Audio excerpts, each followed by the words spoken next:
So if you want to create really strong passwords using Bitwarden in 2026, yeah, you're in the right place. It only takes a few seconds and it makes your accounts way more secure without you even thinking about it.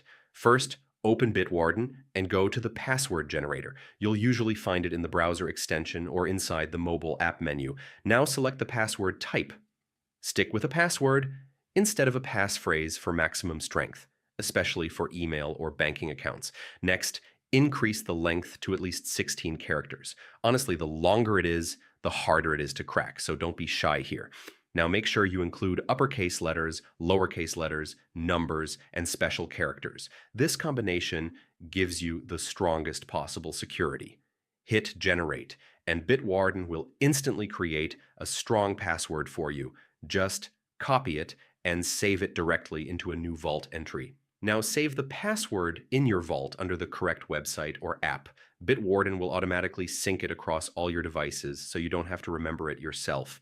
And that's it. You've just created a strong, secure password in seconds using Bitwarden. Yeah, it's one of the easiest ways to stay safe online without overthinking it.